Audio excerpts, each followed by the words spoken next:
बिस्तर पर बैठकर भोजन करने से क्या होता है?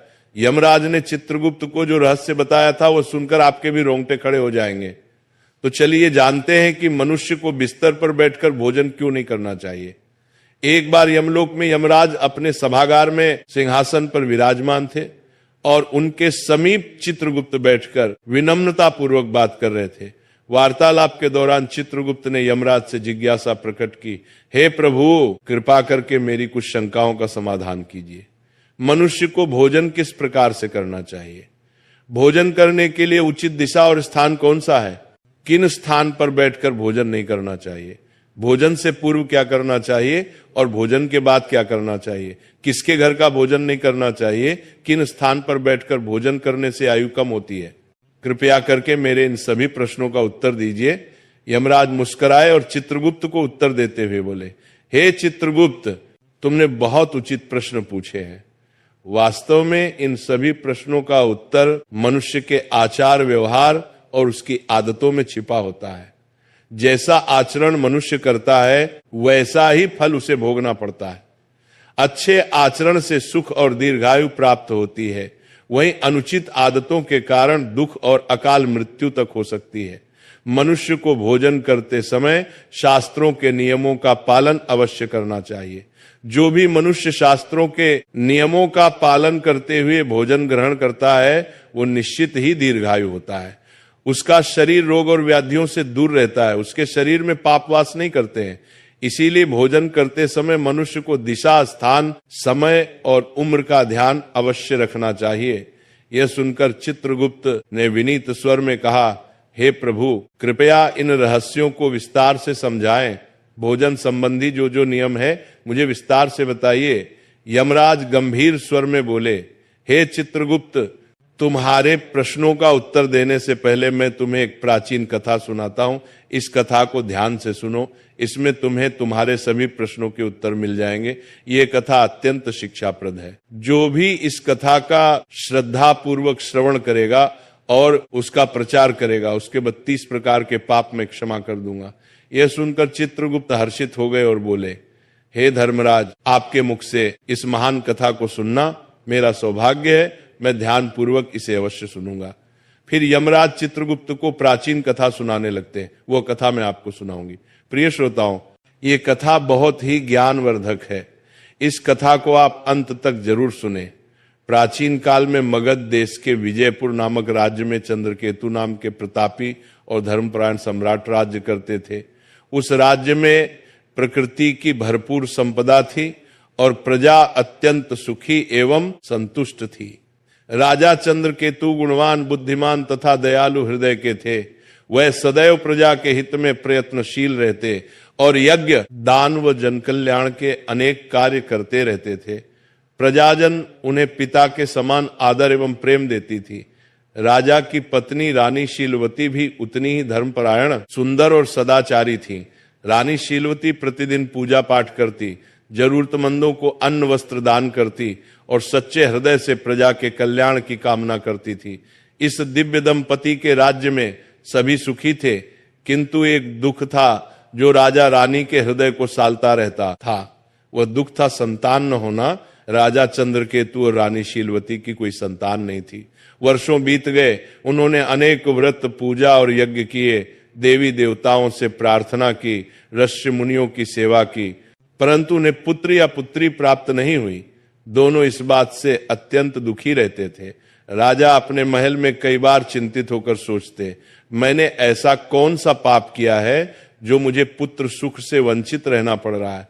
राज्य में सब कुछ है, प्रजा सुखी है, पर मेरे वंश को आगे ले जाने वाला कोई उत्तराधिकारी नहीं। क्या मेरे पुण्यों में कमी रह गई या पूर्व जन्म के किसी अपराध का फल मुझे मिल रहा है? राजा चंद्रकेतु दिन प्रतिदिन अधिक उदास रहने लगे। प्रजा को जब यह पता चला कि राजा अपनी संतानहीनता के कारण दुखी है तो राज्य के लोग भी चिंता करने लगे। सब ईश्वर से प्रार्थना करते कि राजा रानी को शीघ्र संतान सुख प्राप्त हो। एक दिन राजा ने निश्चय किया कि वे किसी महापुरुष की शरण लेकर अपनी समस्या का हाल पूछेंगे। उन्हें स्मरण आया कि महान तपस्वी ऋषि वशिष्ठ इस समय निकटवर्ती वन में आश्रम बनाकर तप कर रहे हैं। ऋषि वशिष्ठ त्रिकालदर्शी एवं दिव्य दृष्टि वाले महात्मा हैं। वे अवश्य ही इस रहस्य को जान सकते हैं। राजा ने निश्चय किया कि वे स्वयं आश्रम जाकर ऋषि वशिष्ठ से मार्गदर्शन मांगेंगे। अगले ही दिन प्रातः राजा चंद्रकेतु कुछ सहयोगियों सहित अपने रथ पर सवार होकर वन की ओर चल पड़े। शीघ्र ही राजा वशिष्ठ मुनि के शांत आश्रम पहुंचे, जो हरे भरे वृक्षों से घिरा था और जहां पक्षियों का मधुर कलरव गूंज रहा था। ऋषि वशिष्ठ आश्रम के द्वार पर ही मानो उनकी प्रतीक्षा कर रहे थे। राजा को आते देख ऋषि ने मुस्कुराकर स्वागत किया और बोले, राजन, हमारे आश्रम में तुम्हारा स्वागत है। आज इधर आने का क्या कारण है? सब कुशल तो है? कहीं राज्य कार्य से विरक्त होकर संन्यास लेने का विचार तो नहीं बना लिया? इतना कहकर ऋषि ने हल्की मुस्कान की, फिर गंभीर हो गए। राजा चंद्रकेतु ने हाथ जोड़कर विनम्रता से कहा, हे मुनिवर, राज्य कार्य भली भांति चल रहा है, संन्यास लेने का इरादा नहीं है, पर मैं एक भारी चिंता के कारण व्याकुल होकर आपकी शरण में आया हूं। आप जगत के रहस्यों के जाता है, मेरी शंका का समाधान केवल आप ही कर सकते हैं।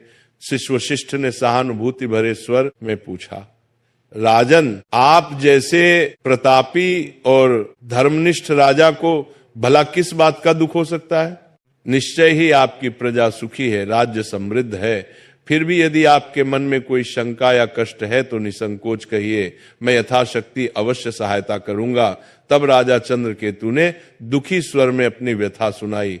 हे मुनिवर, मेरे जीवन में एक ही अभाव है, मेरी कोई संतान नहीं है। मैंने अनेक यज्ञ उपवास किए, तीर्थों के दर्शन किए, ब्राह्मणों को दान दिया, हर संभव प्रयास किया, किंतु भाग्य ने मुझे संतान सुख से वंचित रखा है। कृपा कर ये बताएं कि ऐसा कौन सा अपराध मुझसे हुआ है जो मुझे संतानहीन रहने का दंड मिला है? मेरे बाद मेरे राज्य का उत्तराधिकारी कौन होगा? मेरा वंश कैसे आगे बढ़ेगा?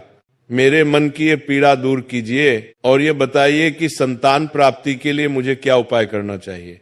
राजा की व्यथा सुनकर ऋषि वशिष्ठ ने कुछ पल के लिए आंखें मूंद ली और अपनी दिव्य दृष्टि से राजा के पूर्व जन्म के कर्मों का निरीक्षण करने लगे।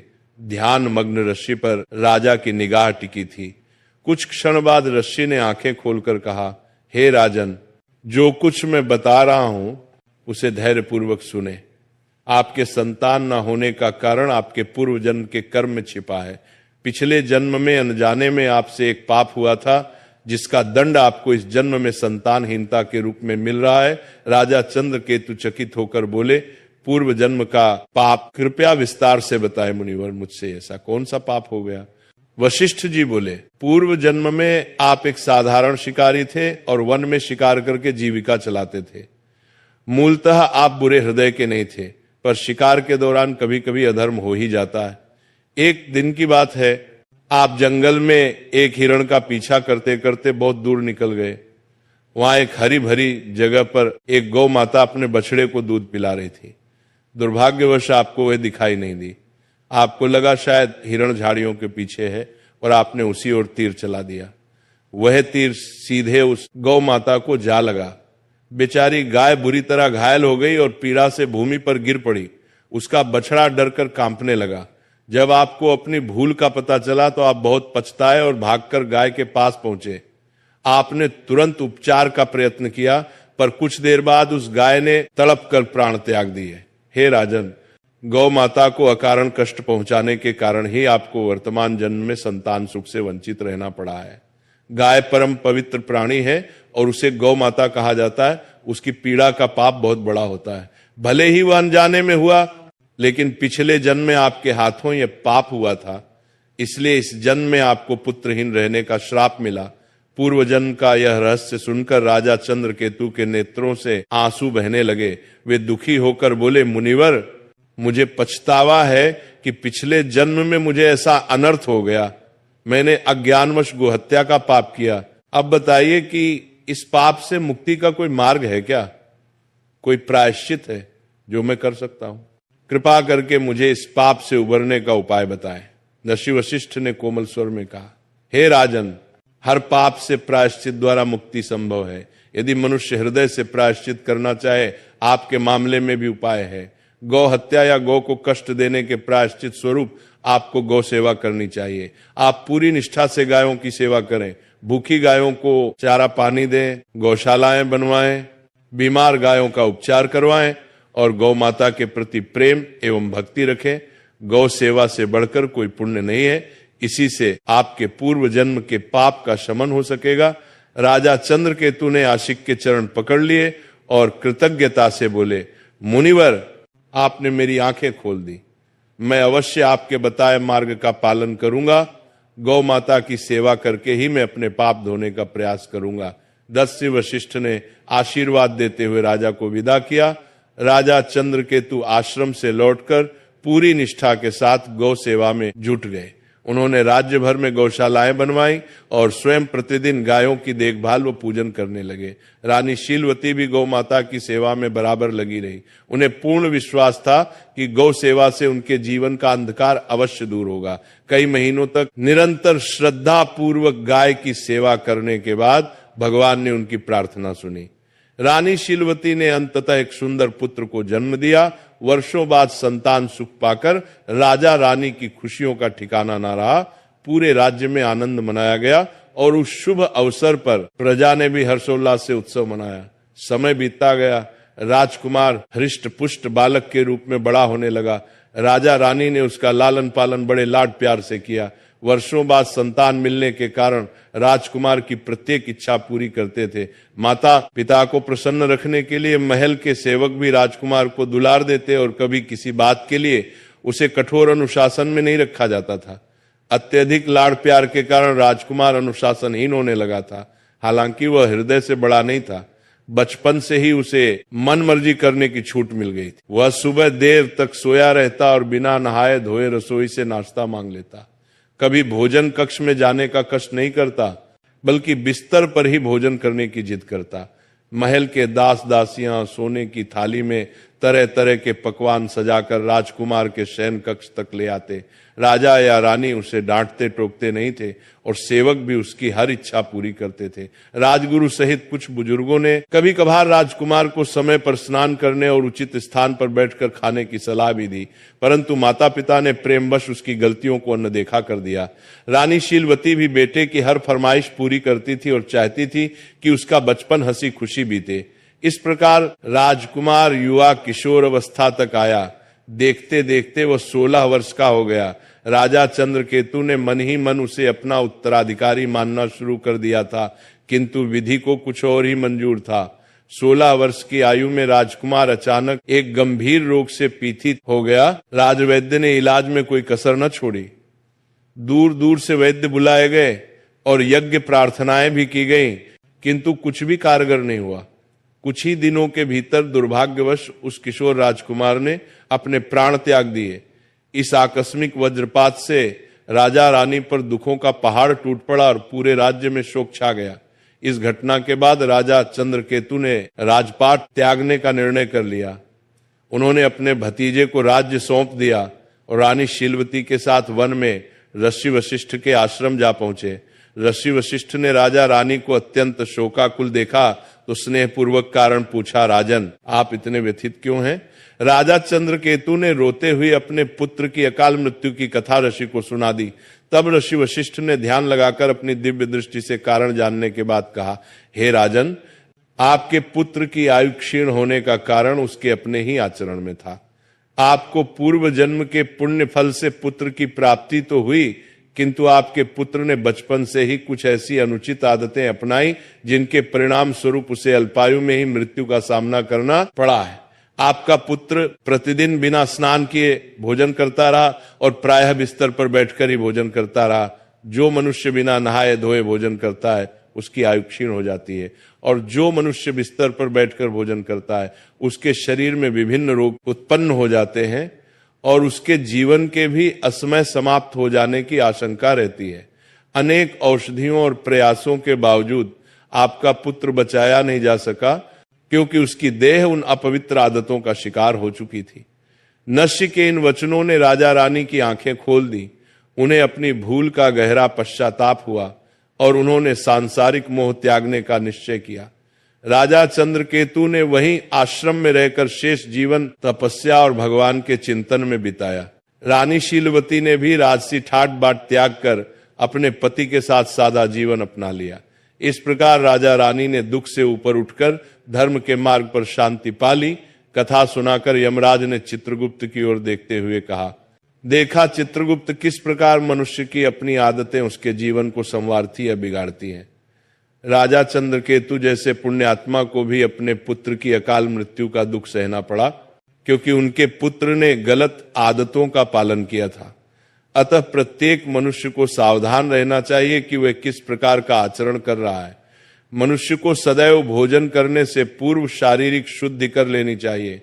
अपने 5 अंग, दोनों हाथ, दोनों पैर तथा मुखमंडल को अच्छी तरह जल से धोना चाहिए। यदि संभव हो तो भोजन से पूर्व स्नान करके पवित्र होकर ही अन्न ग्रहण करना चाहिए। बिना स्नान किए भोजन करना शास्त्रों में वर्जित है। ऐसा करना पशुओं जैसा आचरण माना गया है और इससे आयु कम होती है। साफ सफाई के बाद ही मनुष्य को अन्न ग्रहण करना चाहिए। भोजन आरंभ करने से पूर्व मनुष्य को अन्नपूर्णा देवी तथा परमात्मा को स्मरण कर धन्यवाद देना चाहिए, जिनकी कृपा से ये भोजन प्राप्त हुआ है। साथ ही प्रार्थना करें कि संसार के अन्य सभी प्राणियों को भी आहार प्राप्त हो। इस प्रकार मन ही मन ईश्वर को प्रणाम करके आदर पूर्वक भोजन करने से अन्न पवित्र रहता है और वह शरीर को पूर्ण पोषण देता है। भोजन करते समय बैठने का स्थान भी शुद्ध और उचित होना चाहिए। जमीन पर चटाई बिछाकर पालथी मारकर बैठकर भोजन करना श्रेष्ठ माना गया है। बिस्तर पर बैठकर भोजन करना अशुभ तथा स्वास्थ्य के लिए हानिकारक होता है।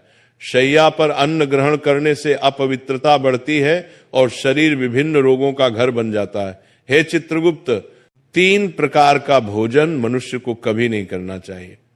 पहला वह भोजन जिसके ऊपर से कोई व्यक्ति पैर रखकर चला गया हो या जिसे किसी ने लांघ दिया हो। ऐसा अन्न अपवित्र हो जाता है और उसे खाने से उम्र घटती है। वो तरह तरह के रोग लगते हैं। उस भोजन को पशुओं को डाल देना चाहिए। दूसरा वह भोजन जिसमें बाल, कीड़े या कोई अन्य शुद्ध वस्तु गिर गई हो। यदि थाली के भोजन में बाल निकल आए तो समझना चाहिए कि वह अन्न त्याग देने योग्य हो गया है। ऐसा अन्न न स्वयं खाना चाहिए, न भगवान को भोग लगाना चाहिए। ऐसे अशुद्ध अन्न का सात्विक लाभ समाप्त हो जाता है और प्रेत योनि के जीव उसका उपभोग करते हैं। तीसरा वह भोजन जो किसी अन्य के लिए परोसा गया हो। याद रखें, कभी भी दूसरे का हिस्सा छीनकर नहीं खाना चाहिए। जो व्यक्ति दूसरों का भाग चुराकर खाता है या बिना बांटे खुद खा लेता है, उसे अन्नपूर्णा देवी रुष्ट हो जाती हैं। ऐसा करने से उसके पुण्य नष्ट हो जाते हैं और उसके जीवन में दरिद्रता एवं संकट आते हैं। अतः भोजन हमेशा सबसे बांटकर और उचित